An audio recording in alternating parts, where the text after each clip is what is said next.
नमस्कार दोस्तों, हमारे चैनल भक्ति अमृत कथा में आप सभी का हार्दिक स्वागत है।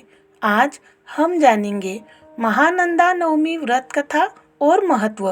चलिए हम कथा आरंभ करते हैं। वर्ष 2024 में महानंदा नवमी व्रत 18 फरवरी के दिन रविवार को मनाया जा रहा है। धार्मिक ग्रंथों के अनुसार महानंदा नवमी के दिन माता पार्वती के ही एक अन्य स्वरूप देवी नंदा की पूजा की जाती है। पौराणिक मान्यताओं में यह देवी दुर्गा का ही एक रूप कहा गया है।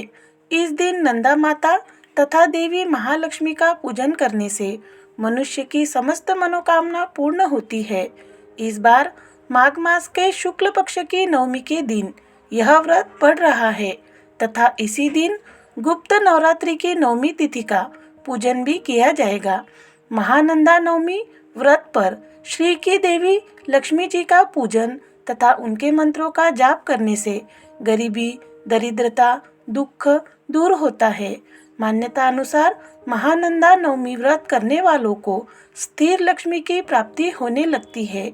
इस दिन असहाय लोगों को दान करने से सुख, समृद्धि तथा विष्णु लोक मिलता है। चलिए जानते हैं महानंदा नवमी व्रत कथा। श्री महानंदा नवमी व्रत की पौराणिक कथा के अनुसार एक समय की बात है कि एक साहूकार की बेटी पीपल की पूजा करती थी। उस पीपल में लक्ष्मी जी का वास था। लक्ष्मी जी ने साहूकार की बेटी से मित्रता कर ली। एक दिन लक्ष्मी जी ने साहूकार की बेटी को अपने घर ले जाकर खूब खिलाया पिलाया और ढेर सारे उपहार दिए।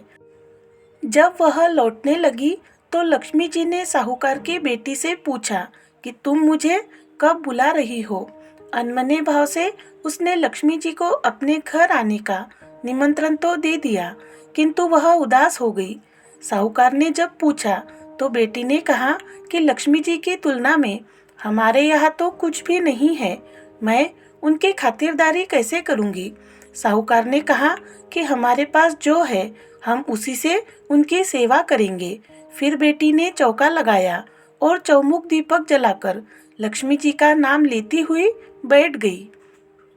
तभी एक चील कहीं से 9 लखा हार लेकर आई और वहां पर डाल गई।